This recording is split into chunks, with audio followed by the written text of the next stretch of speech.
이 사사기에서 공식적으로 사람들이 그 인정하는 그 첫 번째의 사사는 온니엘입니다. 이 갈렙의 이 사위였던 온니엘 1장에서 등장해서 그 기럇 세벨을 차지하였던 그 자죠.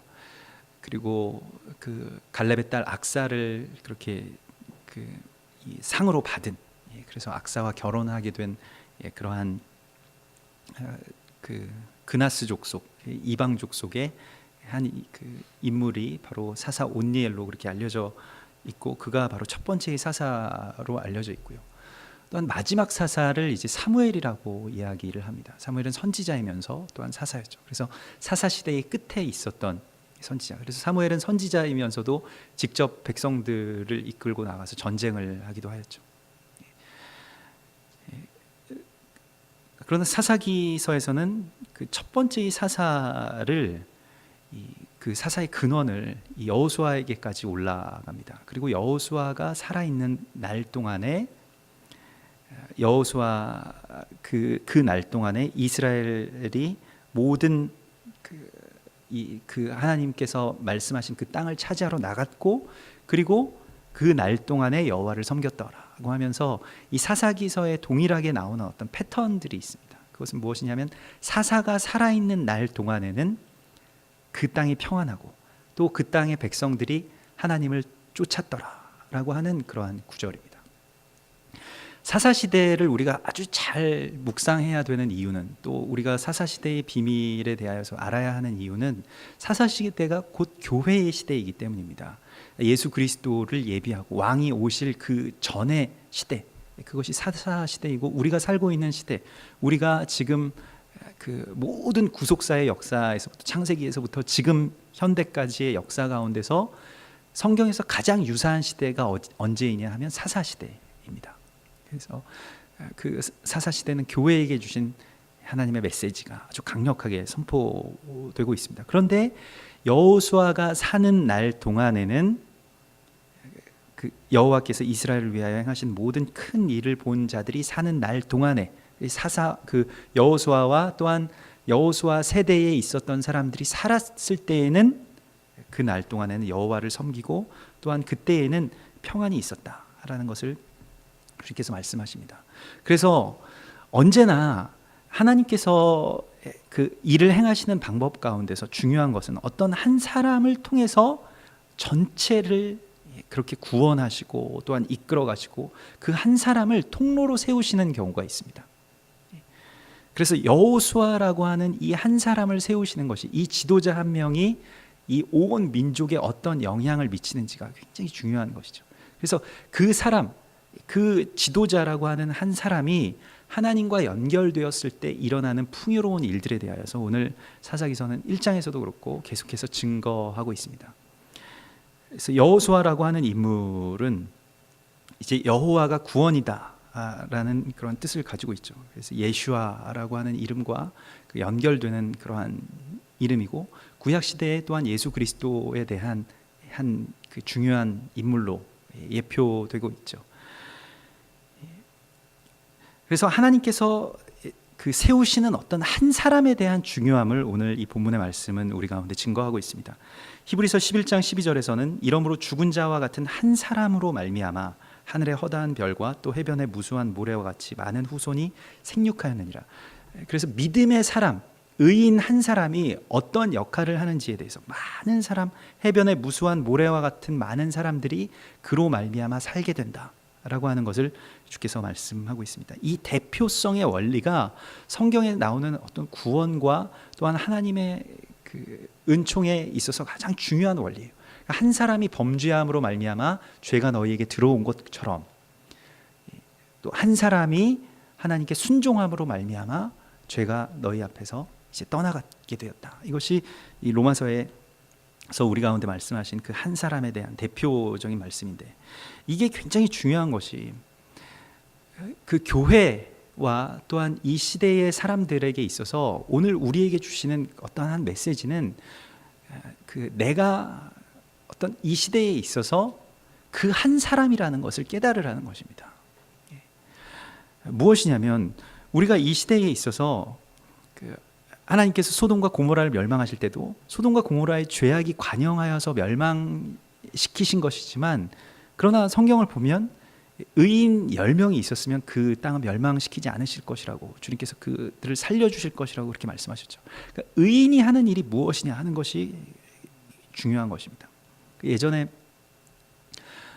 그 예수원의 대천덕 신부님, 성공의 신부인 이 대천덕 신부님이 살아 계셨을 때 그저 그 작은 그 예배실에서 매일같이 그런 예배들이 있는데, 그때의 예배를 드렸을 때와 그리고 그 후에 아주 좀 오랜 시간이 흘러서 이제 뭐 대천덕 신부님이나 또 그 대천덕 신부님과 함께 있었던 분들이 뭐 현재인 사모님이나 그런 분들이 이제 다 뭐 세상을 떠나시고, 그리고 이제 가 보았을 때의 어떤 영적인 분위기는 굉장히 많이 달랐습니다.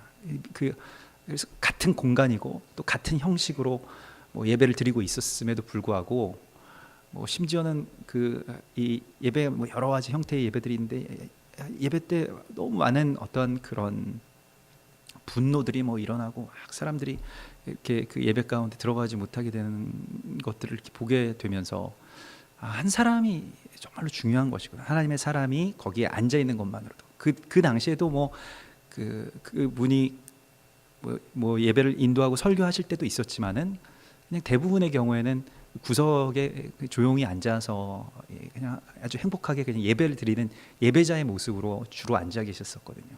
그럼에도 불구하고 그분이 앉아 계셨을 때랑 또 그분이 앉아 계시지 않을 때랑 그 영적인 분위기는 굉장히 많이 틀렸다는 것입니다. 그래서 하나님께서 하나님의 사람으로 택하신 사람은 그냥 단순히 그 한 사람이 뭐 잘 되고 뭐 성공하고 이러한 것이 아니라, 그 사람으로 말미암아 많은 사람들이 하나님의 은혜를 수혜하게 되는, 누리게 되는 그러한 사람으로 택하신다는 것입니다. 이것이 의인입니다. 의인은 의로운 일을 행하는 사람이 아니라, 이 성경에서 히브리어로 짜딕이라고 하는 것은 연결의 개념이 훨씬 더 많이 있습니다. 그러니까 의로운 뭐 행위의 개념이 아니라 하나님과의 그 관계 안에서 하나님과 연결된 사람을 이제 짜딕, 의인이라고 부르는데, 노아도 당대의 의인이며 완전한 사람이었더라. 당대의 의인이라고 하는 것은 그 시대를 책임지는 의인으로 하나님께서 여호수아를 부르셨다는 것입니다. 그리고 오늘날의 교회의 사명이 바로 여기에 있다는 것입니다. 그리고 우리의 사명이 여기에 있다는 것을 우리가 알아야 됩니다. 단순하게 그냥 예수를 잘 믿는 것이 중요한 것이 아니라, 내가 어떠한 역할을 하고 있는지, 이 당대의 의인으로서 하나님께서 나를 부르셨다라고 하는 그 사명을 가져야 돼요. 그 사명 의식이 없으면 세상이 어떻게 되든 말든 나와는 상관이 없는 일로, 그러니까 나는 나의 도만 닦으면 된다, 이렇게 하면서 마음이 아프질 않죠. 그러나 세상에서 뭐 아주 흉악한 뭐 범죄가 일어나고 뭐 세상이 어려워지고 사람들이 뭐 실직하고 뭐 이러한 모든 아픔들에 대한 그 이유가 결국 그 통로인 우리에게 있다는 것을 우리가 깨닫게 되면, 교회가 새롭게 세상을 위해서 중보하게 됩니다. 또 다시 새롭게 그 통로가 되어야 되는 것입니다. 모든 문제는 어디에서부터 비롯되는 것이냐면 그 죄인들에게 있지 않아요. 예레미야서에서도 보면 결국 하나님께서 심판하시는 이유는 예레미야 35장에 보면 의인의 범죄함 때문이라고 말씀하고 있습니다. 의인들이 범죄하게 되면 결국에는 하나님의 역사가 막히게 되는 거예요. 그래서 아브라함을 부르셨을 때도 너로 말미암아 많은 족속이 살게 될 것이다. 내가 너를 축복하는 자에게는 복을 내리고 너를 저주하는 자에게는 저주하리니 세상의 모든 족속이 너로 말미암아 구원을 얻게 될 것이다. 이것이 여호수아의 사명이고, 이것이 또한 교회의 사명이고, 이것이 사사들의 사명이라는 것입니다. 그래서 그들이 살아있을 동안에는 하나님의 역사가 그들을 통해서 공급이 됩니다. 그들이 없을 때는 그것이 이제 막히게 되죠. 그러니까 지금 이 배경을 우리가 잘 알아야 되는 것은 무엇이냐면, 의인으로서 하나님의 어떤 그 의로운 통로가 되는 교회, 통로가 되는 사람이 살아있는 것이 얼마나 중요한 것이냐 하는 것을 말씀하고 있습니다. 뭘 하는 것이 중요한 것이 아니라 하나님의 통로로서 그곳에 살아있게 되면 그를 통해서 하나님께서 백성들 모두에게 그것을 공급해 주신다는 것입니다. 여호수아는 또한 그가 살아있을 때 이스라엘 자손들을 보내는 사람이었습니다. 그러니까 이스라엘의 모든 지파들을 그 각 지역으로, 그들에게 그 기업으로 주신 그 각 지역으로 그들을 일으켜 세우고 격려하고 보내고, 그래서 여호수아가 그 자기 지파의 사람들, 그 에브라임 지파가 찾아와서 그 우리가 여기 살기에는 너무나도 이 비좁은 땅이, 말하자면 제비를 잘못 뽑았다고 이렇게 그 여호수아서에서 찾아오거든요. 근데 에브라임 지파는 자기 지파입니다. 그럼에도 불구하고 우리가 이거 납득할 수가 없다라고 이야기할 때, 그렇지 않다, 너희가 삼림이라도 가서 너희가 개척하라, 그 말씀 하면서 그들을 막 격려합니다. 그래서 에브라임이 산지로 올라가고 베델 산지를 개척하고, 그리고 그곳에 있던 그 가나안 족속들을 그렇게 쫓아낼 수 있었던 것이죠. 그와 같이 여호수아는 하나님의 사람으로서 또한 그 주변의 사람들을, 또 함께하는 동역자들을 격려하는 사람이었습니다. 이 격려하는 사명, 이 격려하는 사역은 오늘날의, 물론 리더가 그것을 하는 것이죠. 오늘날의 리더는 바로 사람들을 이렇게 격려하는 것이죠. 그래서 뭔가를, 하나님의 그 영적인 그 소망을 북돋워주는 그러한 격려의 사역을 하는 것이 굉장히 중요하고, 이것이 여호와의 사명 가운데서의 첫 번째의 사명이었습니다. 물론 자신이 직접 나서서 전쟁을 하기도 하였습니다만은, 이 사사 시대에서, 이 사사기 시대로 들어가서 가나안 땅에 들어간 이후에 이 길갈에서, 그 우리가 어제 말씀 가운데 나눴던 것과 같이 길갈에서 이 이스라엘 그 군대들과 할례의 언약을 맺고, 할례의 언약으로 하나님께 이걸 다 봉헌해 드리고, 그리고 그들을 격려해서 계속해서 보내는 사명을 했다는 것입니다. 격려하는 사명. 그래서 언젠가 우리 이스라엘 갈 때에 일본의 한 젊은 목사님 만나게 되었는데, 그 이가피 목사님이라고, 그 목사님에게 그 목사님이 이제 후쿠시마 그 원전으로 그 쓰나미 피해를 보고 원전이 누출된 바로 그 지역에서 사역을 하시는 분입니다. 근데 일본 전역에 많은 영향을 미치고 계신 그런 분이죠. 그래서 그분과 얘기하면서 주로 무슨 사역을 하십니까? 라고 그렇게 여쭈었습니다. 지금 이제 쓰나미도 다 정리되고, 그래서 주로 당신은 어떤 사역을 하십니까? 이렇게 물어보았을 때에, 제가 주로 하는 일은 격려하는 사역입니다. 그래서 돌아다니면서 자기 어떤 주업이라는 거예요. 그것이 사역의 어떤 주 사명이라는 거예요.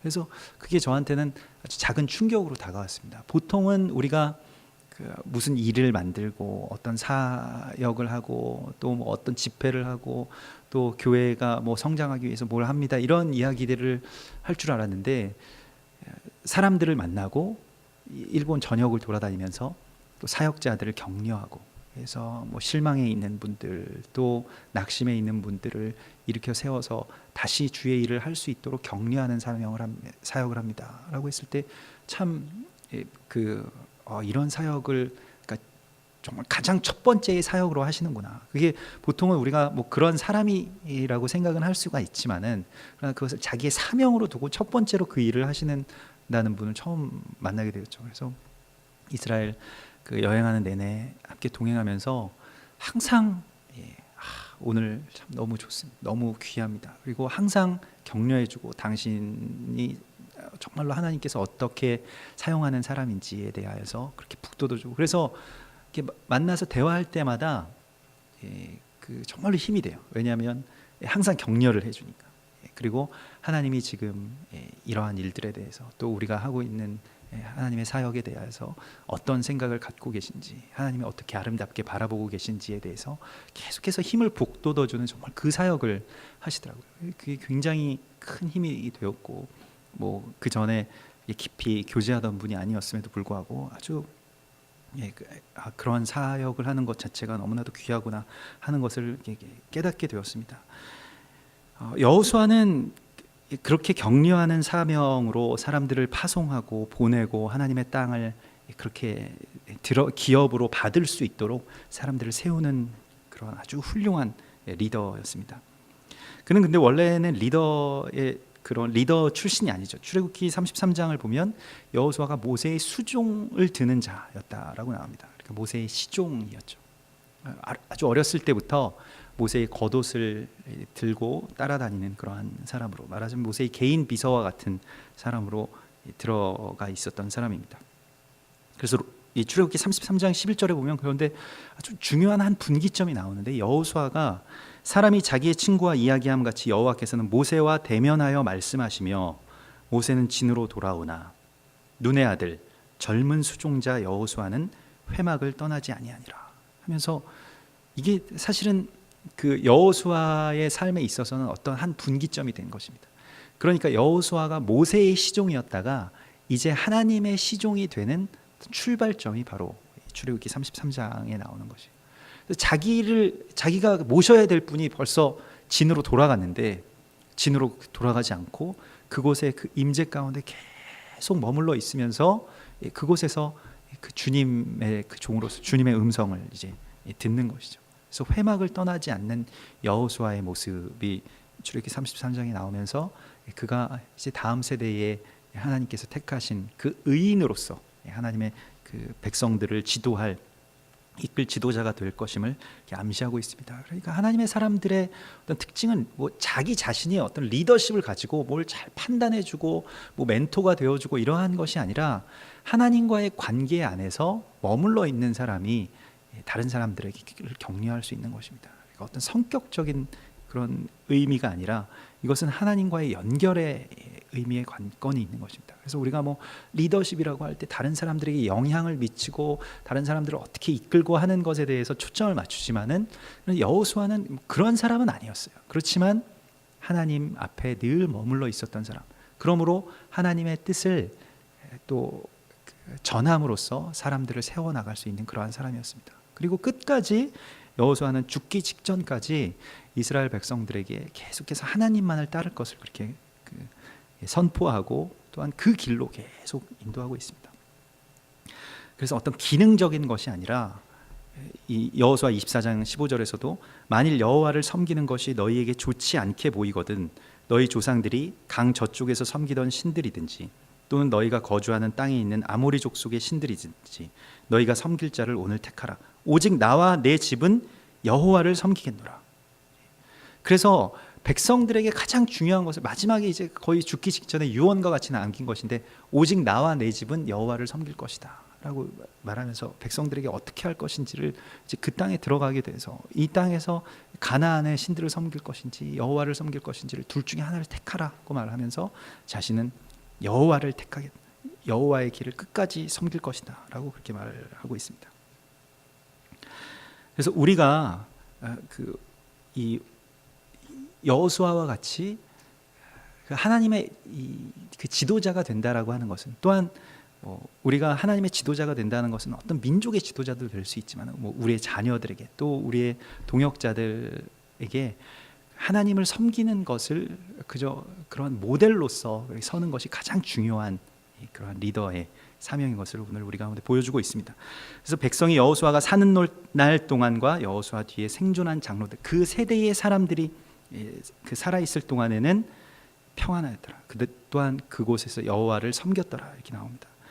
어떤 세대에 살고 있는지, 우리가 그 세대 가운데 속해 있는 것이 굉장히 중요하죠.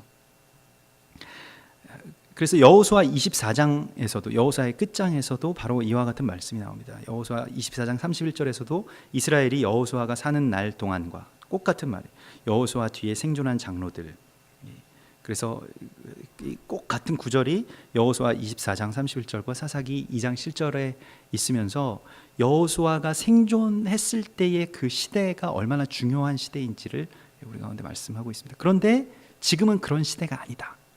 지금은 여호수아가 생존했던 시대도 아니고, 또한 여호수아가 생존했을 때 그를 보았던 사람들도 다 죽은 시대다라는 것을 그렇게 설명하고 있는 것이죠. 오늘 하나님께서 교회에게 주신 사명은 무엇입니까? 그것은 천국의 열쇠라고 말씀하고 있습니다. 마태복음 16장 19절에서 내가 천국의 열쇠를 내게 줄 것이다. 그런데 내가 땅에서 열면 하늘에서도 열리고 땅에서 다 매면 하늘에서도 매일 것이다 라고 말씀하시면서, 우리가 지금 하고 있는 이 일들, 우리가 교회의 모습이 결국 하늘의 모습과 연결된다는 것입니다. 이건 너무나도 귀한 말씀이에요. 우리에게 그것을 맡겨주셨다는 것입니다. 그래서 그러한 사명 가운데 우리가 여호수아와 같이 자신의 사는 날 동안에 하나님의 그 길을, 축복의 길을 여는, 또 하나님의 그 제단을 맡은 자로서의 사명을 다하는 것이 우리에게 주시는 오늘 하나님의 메시지입니다. 그래서 사사기 2장 8절에 보면 여호와의 종 눈의 아들 여호수아가 110세에 죽었다라고 나오고 있습니다. 정말 한마디로 어떤 사람의 죽음에 대하여서 표현할 때 너무 간결한 말씀이지만 너무 간결하고도 강력한 말씀입니다. 여호와의 종 눈의 아들 여호수아가 110세에 죽었다. 마지막에 그 자신에 대하여서, 나에 대하여서 한마디로 표현한다라고 하였을 때 그것이 여호와의 종으로 표현된다면 얼마나 좋겠습니까? 이 여호와의 종이라고 했을 때 이 종이라고 하는 단어는 아바드라는 단어를 씁니다. 이 아바드는 그냥 뭐 노역하는 종이 아니에요. 그러니까 그냥 노예들, 뭐 정말 종들을 말하는 것이 아닙니다. 종들을 말할 때는 그 미스라고 하는 단어를 씁니다.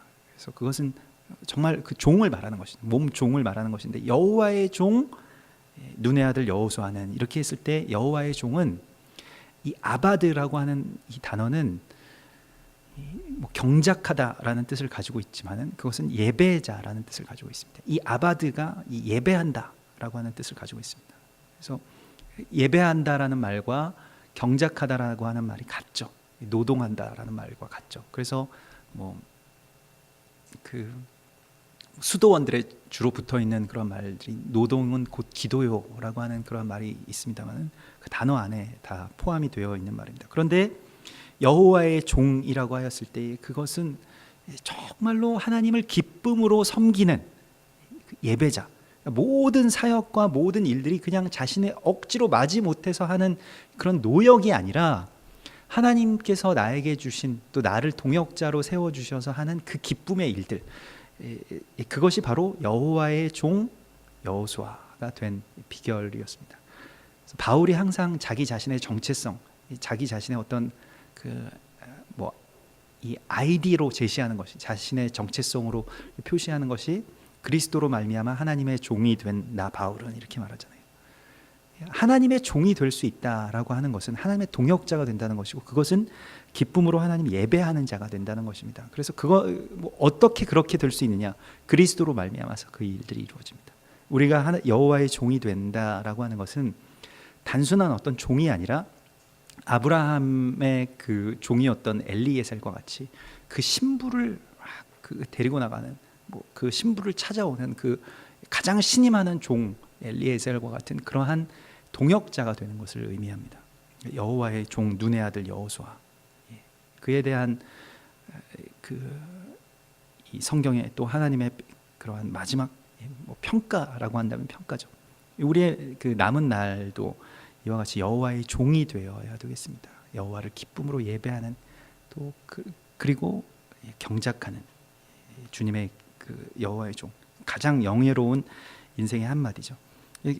또 그 여호수아라는 이름을 쓸 때 뭐 드문 일은 아닙니다만은 누구의 아들이라고, 눈의 아들 여호수아라고 항상 이야기해 주는데요.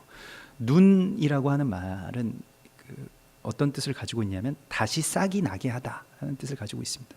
그래서 이것을 영존하다, 다시 계속 싹이 나게 하기 때문에 영존하다라고 하는 뜻을 가지고 있는데요. 눈의 아들 여호수아, 다시 난 싹, 그가 바로 또한 여호수아인 것이죠. 그리고 예수 그리스도, 예수와의 다른 이름이 성경에서는 이제 순, 싹이라고, 그 연한 싹과 같다라고 말씀하시는데요. 그것이 예수 그리스도를 또한 예표하고 있습니다. 그래서 눈의 아들 여호수아가 110세에 죽었다. 그리고 그가 장사된 곳이 어디냐면 무리가 그의 기업의 경내 에브라임 산지 가하스산 북쪽 딥낫 헤레스의 장사였고, 그래서 이스라엘의 중요한 인물들이 장사되는 그 위치는 굉장히 중요한 의미를 가지고 있어요. 우리처럼 귀신들이 그곳을 지킨다 이런 의미는 아닙니다. 그러한 뜻을 가지고 있지 않습니다. 그래서 묘지를 잘 써야 된다 이러한 것이 아니라, 그렇지만 중요한 인물들이 죽으면서 어디에 묻혔다라고 하는 것은 그 남은 사명들 또한 그들의 사명을 대표하는 것이에요. 그들이 뭘 했는가, 뭘 위해서 살고 또 중요한 것은 뭘 위해서 죽었는가. 그래서 죽어서 어디에 묻히게 되었다라고 하는 것은 사명과 그 삶의 전체를 또한 드러내는 그 말입니다. 그래서 뭐 사라가, 아브라함의 아내인 사라가 막벨라 굴에 묻혔다라고 하는 것은, 이 막벨라라는 것은 가나안 땅에서 유일하게 아브라함의 소유로 얻은 땅이에요. 그 사라가 죽었기 때문에 막벨라 굴, 그 가나안 땅이 그 하나님의 백성들에게 이제 처음으로, 그 이방인에게 원래 땅을 팔지 않거든요. 근데 이방인에게 처음으로 소유가 된 땅이 바로 이 막벨라인 것입니다. 그래서 그 죽음으로써 처음 그 땅을 사게 되었는데, 거기는 어떤 큰 의미를 가지고 있는 땅이죠. 거기가 나중에 이제 부엘세바가 되고, 거기가 이제 그 헤브론 근처이죠. 거기 헤브론에 이제 막벨라 굴이 있죠.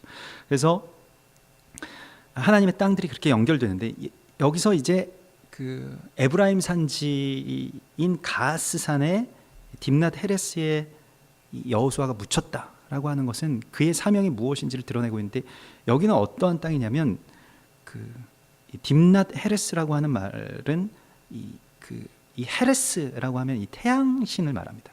그래서 뭐 헤레스와 딥낫, 이게 다 태양신과 관계 있는 말인데, 이 딥낫 헤레스라고 하면 태양신의 뭐 일부, 그러니까 태양신의 어떤 지체, 뭐 그러한 뜻을 가지고 있습니다. 근데 거기에 묻혔다라고 말씀하고 있어요. 거기는 무엇이냐면 태양신의 제단이 있었던 곳입니다. 그런데 죽어서 그곳에 묻혔다라고 하는 것은 어떤 의미를 가지고 있을까요? 가스라고 하는 산은 요동하다, 흔들리다라는 뜻을 가지고 있습니다. 그래서 여호수아가 지금 자기 자신을 그곳에 그 아주 정확한 지점에 묻힌 이유는, 여호수아 24장에서 여호수아가 백성들과 그 언약을 맺죠. 너희가 이 가나안의 신들을 섬기면 하나님께서는 너희에게 저주를 내리실 것이다. 너희는 이 땅에서 쫓겨나게 될 것이다. 그래서 여호수아 24장 그 마지막 부분에서 나와 내 집은 여호와를 섬길 것이니라고 말하면서, 내가 백성들의 모든 백성들이 우리가 하나님을 따르겠습니다. 우리가 여호와만을 따르겠습니다라고 말하고 있습니다. 그래서 이 가나안 땅에 어찌 보면 딥낫 헤레스라고 하는 태양신의 그 바알신과 아세라신을 경배하는 그런 가장 높은 산지에서 그 막 사람들이 요동되고 흔들리고, 우상의 그 이방의 신들과 그 우상들을 그 숭배하는 것을 막아서겠다라고 하는 의미를 갖는 것이에요. 그래서 혹여라도 사람들이 그곳에 오다가도, 그곳에 그 이방신에게, 태양신에게 경배하러 오다가도 자신의 무덤을 보고 돌이킬 수 있도록, 그러니까 내가 정말로 이 모든 하나님만을 섬기는 그런 언약을 당신들과 맺었다라고 하는 것을 그렇게 보여줄 수 있도록, 그곳에 죽어서까지 그곳에 묻혀서 이스라엘 백성들이 그 제단 가운데로 올라가지 않도록 그걸 지키고 있죠. 그래서 이 시편 55편 22절에 내 짐을 여호와께 맡기라, 그가 너를 붙드시고 의인의 요동함을 영원히 허락하지 아니하시리로다, 이렇게 말씀하십니다. 우리가 이 이스라엘 백성들이 결국에는, 그러나 이 세대가 다 끝난 이후에 여호수아가 죽고, 또 여호수아와 살아서 그렇게 언약을 맺었던 사람들이 다 죽은 이후에 그 세대의 사람들도 다 조상에게로 돌아간 그 후에 일어난 다른 세대는 여호와를 알지 못하며 여호와께서 이스라엘을 위하여 행하신 일도 알지 못하였더라 하면서, 그 세대가 끝난 이후에 그 단절된 은혜에 대하여서 그렇게 간략하게 또 슬프게 기록하고 있습니다. 신명기서 6장에서 하나님께서 이스라엘에게 들으라 이스라엘 하면 그 쉐마 이스라엘을 주시면서, 오직 너희는 마음을 다하고 뜻을 다하고 힘을 다하여 주 너의 하나님 여호와를 사랑하라고 말씀하셨을 때, 거기까지가 전부가 아니라 그 신명기 6장 7절에서는 이것을 내 자녀에게 부지런히 가르치며 집에 앉았을 때든지 길을 갈 때든지 누워 있을 때든지 일어날 때든지 이 말씀을 강론하라. 자녀들에게 가르칠 의무가 있는데, 그것을 이스라엘 전체가 다 그것에 대해서 순종하라, 이것에 대해서 들으라고 말씀하고 있습니다. 하나님을 사랑하라고 하는 것, 마음을 다하고 힘을 다하고 뜻을 다하여 주 여호와 내 하나님을 사랑하라고 하는 것을 자녀들이 뭐 듣든지 안 듣든지, 뭐 누웠든지, 뭐 길을 갈 때든지, 뭐 뭐 어디에 나갈 때든지 계속해서 그 아이들에게 그것을 가르치라고 말씀하고 있습니다. 그런데 그것이 되지 않았을 때, 그 다음 세대를 준비시키지 못하고 그것이 단절되었을 때, 일어난 일들이 이제 사사기서의 이 뒤에 일어나는 비극적인 일들이고, 이스라엘의 그 남은 세대들이, 그 다음 세대들이 우상을 섬기게 되었다. 그러한 것이 계속해서 나옵니다.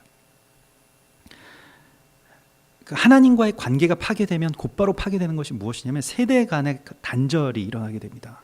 이것은 성경에서도 아주 중요하게 말씀하시는 것입니다. 그래서 한 세대가 하나님께 온전하게 한 세대가 따르는 것은 있을 수 있는 일입니다만은, 그러나 그 세대를 넘어서서 그 세대와 그 다음 세대가 함께 일어나게 되는 것, 그러니까 그 세대 말고 그 다음 세대가 같이 연결되어서 그렇게 나아가게 되는 것은 참 어려운 일입니다. 그런데 오늘 주님께서는 그러한 그 세대의 단절 때문에 일어난 일들을 우리 가운데 말씀하고 있습니다. 에베소서 6장 1절과 2절에서 자녀들아 주 안에서 너희 부모에게 순종하라. 이것이 옳으니라. 내 아버지와 어머니를 공경하라. 이것은 약속이 있는 첫 계명이니. 그래서 아버지와 어머니를 공경하는 것, 그 아버지와 어머니와 이 공경한다라고 하는 말은 이게 연결된다라는 뜻을 가지고 있거든요. 그래서 그렇게 연결되고 그렇게 단절되지 않는 것이 정말로 중요하고, 유대인들의 경우에는 우리는 뭐 아이들이 학교에 들어가면 이제 그 다음부터 뭐 학원 다니고 뭐 이렇게 바빠서 서로 바빠서 뭐 특별히 이 아버지와는 거의 아이들이랑 얼굴 볼 시간도 없잖아요. 그렇게 완전히 단절이 되고 어느 순간이 되면 부모랑 이야기하지 않는 경우가 있는데, 뭐 저도 이스라엘에 관련된 책들을 보다가 뭐 유대인들이 여러 가지 자녀 교육이 있지만 유대인들의 어떤 삶의 중심은 무엇이냐면 삶 전체가 다 자녀들과 대화하는데 초점이 맞춰져 있다는 것이에요.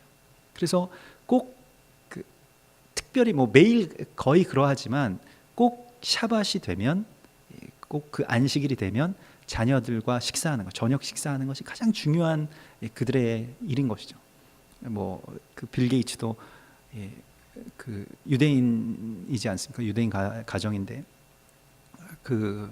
뭐 항상 그 시간이 되면 항상 그 자리에, 저녁 식사 자리에 꼭 와야 되는 어떤 그러한 것 때문에 굉장히 어릴 때 힘들었던 일들을 이렇게 막 이야기하고 있는데, 그런 것들이 습관이 돼서 결국 뭐 앉아서 식사하면서 뭘 하냐면 자녀들은 계속 끊임없이 무슨 얘기를 하는데 이렇게 대부분 다 이제 나중에는 이 성경 얘기로 이제 귀결이 됩니다.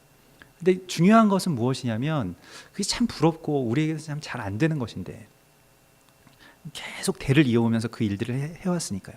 근데 뭐냐면 아이들과 부모들이 이야기하는 것이 그 어린 시절에만 끝나지 아니하고 대학생들 기숙사에서, 뭐 오늘날에는 이제 핸드폰이 있기 때문에 그렇지만 그 당시 그 이스라엘 유학 갔던 분들이 쓴 글들을 보면 전화기에, 기숙사에 그 전화기에 줄이 쭉 늘어서 있는데 다 뭐 하고 있냐면 그 아버지 어머니와 이야기하느라고, 뭐 자기 뭐 애인과 전화하는 게 아니라 아버지 어머니와 이야기하는 게 뭐 아주 시시콜콜 사사건건한 이야기들을 다 늘어놓는다고 합니다. 뒤에서 누가 뭐 한 명 끝나면 또 그거 하고. 그래서 이 아이들은 왜 그렇게 부모님과 할 이야기들이 많을까? 뭐 그러면서 굉장히 의아하게 생각되었다라고 이야기하는데, 자녀들과 우리가 함께 연결되는 것이 하나님의 가장 큰 뜻입니다. 그래서 다음 세대와 뭘 가르치는 것이 아니라 뭐 이렇게 뭐 공부를 뭘 하고 뭐 어떻게 살아라 뭐 이렇게 했으면 대화가 끝났겠죠. 잔소리였으면 끝났겠죠. 그러나 그 말을 들어주고 그것과 연결되는 것을 위해서 그 일들을 했다는 것이죠. 그런데 오늘 이 사사기서에서는 그것에 대한 단절이 일어났습니다. 그리고 하나님의 날에 하나님께서 회복하실 일이 무엇이냐면, 말라기서 4장 5절에서 보라 크고 두려운 여호와의 날에 내가 선지자 엘리야를 너에게 보낼 것인데 그가 와서 행할 일은 바로 아비의 마음을 자녀들에게, 또 자녀들의 마음을 아버지에게로 돌이키게 하리라. 그래서 그 연결을 회복시키시겠다고 말씀하십니다. 그래서 이 하나님의 날이 되고 또 하나님의 역사들이 일어나는 때에는 그 다음 세대들과 함께 무엇인가 연합이 일어나게 될 것입니다. 다음 세대들과 연합이 일어나게 되는 것이 중요합니다. 그러니까 그냥 다음 세대들을 길러내는 것이 아니라, 아버지의 마음이 자녀들에게만 가는 것이 아니라 자녀들의 마음을 아버지가 알게 되는 거예요. 그래서 그냥 둘이 어떤 그런 무슨 상하 관계가 아니라 그 친구와 동역자처럼 무엇인가를 하게 된다는 것입니다. 그래서 이와 같은 일들이 이제 하나님께서 우리 가운데 주신 말씀이고, 그래서 누구의 아들 누구, 그러니까 눈의 아들 여호수아, 이들은 그냥 어떻게 보면 한 사람인 것이죠. 이스라엘은 그 히브리적인 생각들은 바로 이와 같은 데 있습니다. 그래서 어떤 한 날에 대해서도 우리가 굉장히 그래서 헷갈리는 부분들이 저녁부터 시작하잖아요. 그래서 어떤 한 사람이 그냥 그 아주 독립적으로 그 사람만 있는 것이 아니라 저녁부터 시작해서 이 사람의 저녁까지 있다는 것입니다. 그러니까 그 전에 눈의 아들이었던 그 눈이라는 사람부터 이 여호수아까지가 한 개체인 것이에요. 그렇게 연결될 때에만 하나님의 역사들이 일어나게 됩니다. 그래서 그게 단절되면 곧바로 우상이 들어온다는 것이죠. 그래서 우리에게 그와 같은 아주 깊은 사명들이 있습니다. 그래서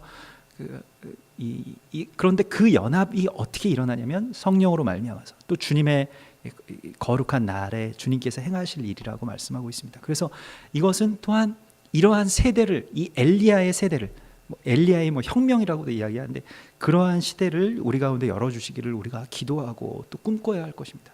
특별히 자녀들의 마음이 우리 가운데 부어지는 것, 또 아버지의 마음이 자녀들에게 부어지는 것, 그 중간에 어떤 막힌 단절과 담, 그러한 것들이 부서지게 되는 것, 그것을 위해서 우리가 기도해야 할 것입니다. 그래서 교육에 대해서 말하는 것이 아니라 연합에 대해서 말하고 있어요. 무언가를 자녀들이 잘 돼야 된다 이런 것이 아니라 자녀들과 우리가 함께 연합해서 하나님의 나라를 이루어가야 된다라고 하는 개념으로 기독교 교육뿐만이 아니라 교회가 그렇게 변화되어야 될 시점 가운데 있습니다. 오늘 주님께서 이와 같이 이 여호수아의 시대, 여호수아의 세대가 그 다음으로 지속되지 못하였을 때 일어났던 그 일들에 대하여서 말씀하시면서, 우리는 이제 눈의 아들이 여호수아였던 것과 같이 또 모세와 여호수아처럼 그렇게 연결된 어떤 세대를 만들기를 꿈꾸고 하나님의 그 시간을 우리가 기다리고 바라야 할 것입니다. 우리 같이 기도하겠습니다.